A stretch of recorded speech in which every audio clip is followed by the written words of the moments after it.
Anong mensahe ang kailangan nyong marinig nowadays o within 1 week from now? Sweetheart. Kaya, ito magandang combination. In a way na magkikare daw ang sweetheart ninyo sa inyo, regardless kung confirmed na lover o crush. Parang magkikare dito o magsushow ng support o baka maisipan ninyo mag family planning na.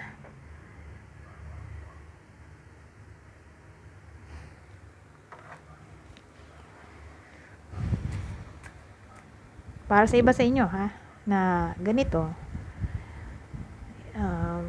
in a relationship.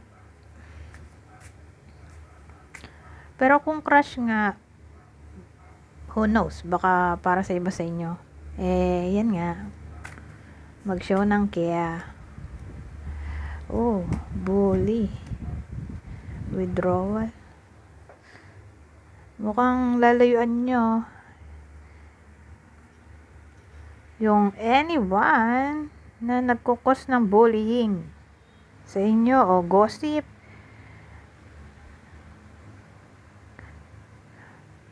Pero malaki din ang chance na ma-reject kayo dahil sa bullying. O ma-realize nyo na binubully na pala kayo. Kasi yung iba mukhang walang idea na pinagchichismisan na pala siya.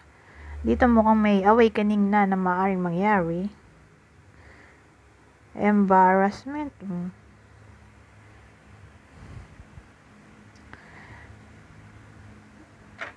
O pwedeng maging loner. Yung iba sa inyo gusto na lang mag-isa. Kasi nga, pinapahiya o binubuli ng ibang tao.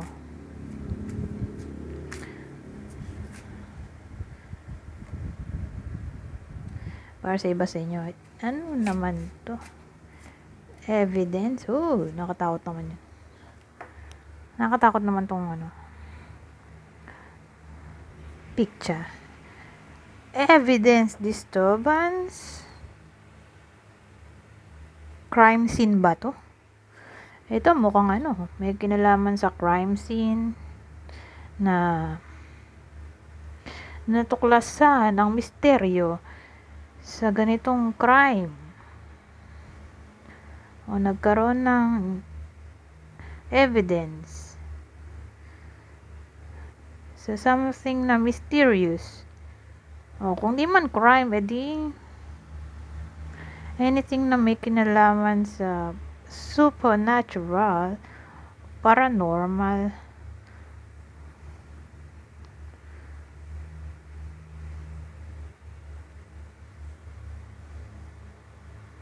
O sabihin natin yung malalaman ng iba sa inyo ay kagimbal-gimbal.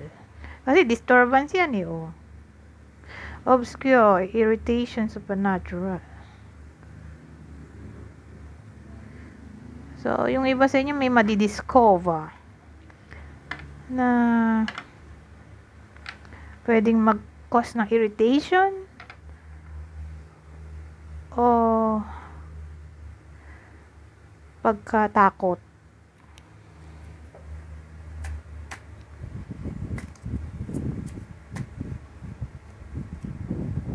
Curse naman to ngayon.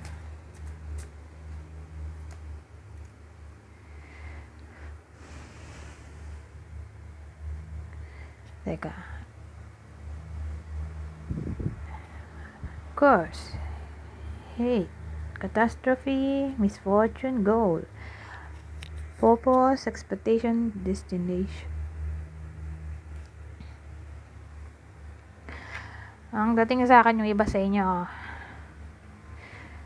ito-turn nila yung bad experiences nila into positivity. Tulad nga nung kanina, yung may nambubuli, kung ano man yung experience, gagamitin nila yon para mas i-pursue ang dapat i-pursue. Gagawin nilang inspiration para mas lalong maging magaling o ma-reach yung goal. So again, kung anything na parang misfortune, ito turn na lang into positivity. Sabihin natin yung mga kalungkutan, pagkakakitaan niya yung experience na yun. Sabihin natin yung iba, singer, di ba? Yung iba, painter. Do-drawing nila yun, paint nila yung experience na ganito, tas haluan nila ng lesson, ganyan, di ba? Lalo na yung mga kanta, kung mapapansin nyo.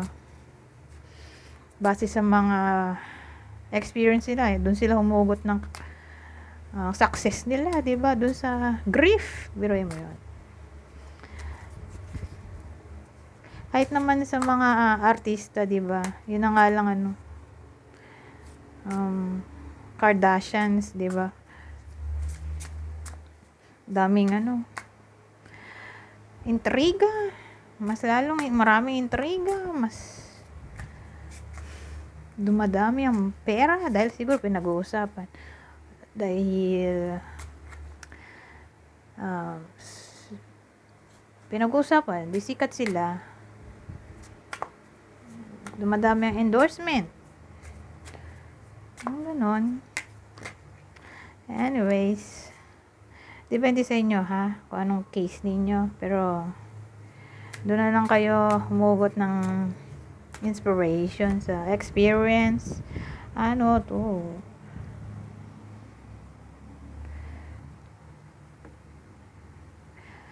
Overload, robbery, excessment, obligation, overwhelm, exploitation, incaution, unfairness. Ang dating sa akin, tatambakan kayo ng isang katerabang responsibilities dito. Tapos bigla na lang siya nawala. Yung iba sa inyo, mukhang ipapasa sa inyo lahat ng responsibility o task ng boss ninyo o ng senior. Tapos bigla na lang silang mawawala. Ganyan ang dating. O hindi mo naman trabaho ipinasa sa iyo. Na parang ninakawan ka ng oras, panahon para sa dapat mong paglaanan, pamilya, pets. Naubos ang oras mo dun sa trabaho. Yung iba sa inyo, parang ganyan. Ang nanakaw ay time. O parang unfair.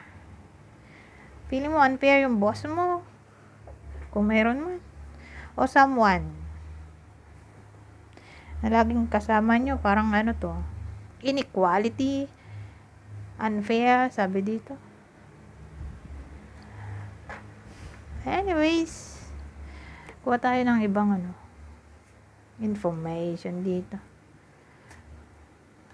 Ayoko naman mag-end sa ganitong pangit nun ending.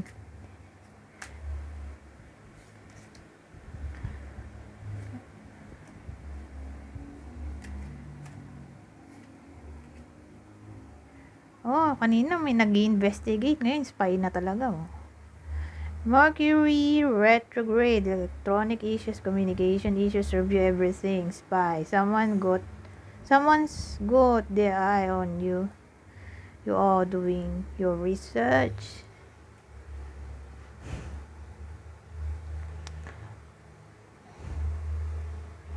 Well, ayoko pa rin ng ending na to. May nag-i-spy gossip ang dating sa akin. Yung ini-spy, kinukonduct na investigation, nagke-create ng communication issues. So, ang dating gossip yan. Beware. Sa bagay, kanina nga nasabi din yan.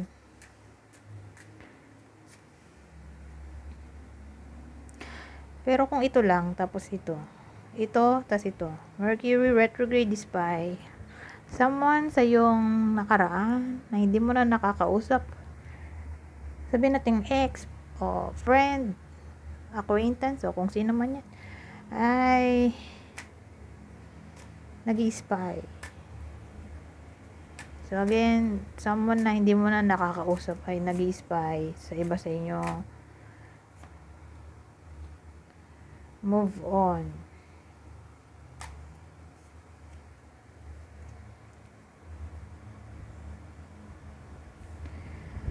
Move on. Someone is unavailable, a waste of time, it's over. Distance. You and your partner may be physically or emotionally distant. Sabihin natin ginost ka. O on and off yung connection nyo. O parang hindi ka binibigyan ng atensyon ng partner mo. Ito ay particular sa in a relationship. Kasi sabi dito, someone is unavailable, a waste of time, it's over. Di move on na. Pero mukhang tatama to sa long distance relationship o yun nga, ginos, no contact, on and off situation. Doon to applicable, tong move on.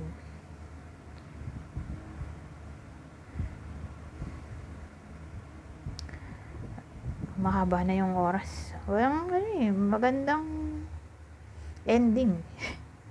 Kumuha na ako ng ibang deck. Pero ganun pa rin. Anyways, hanggang dito na lang. Goodbye po.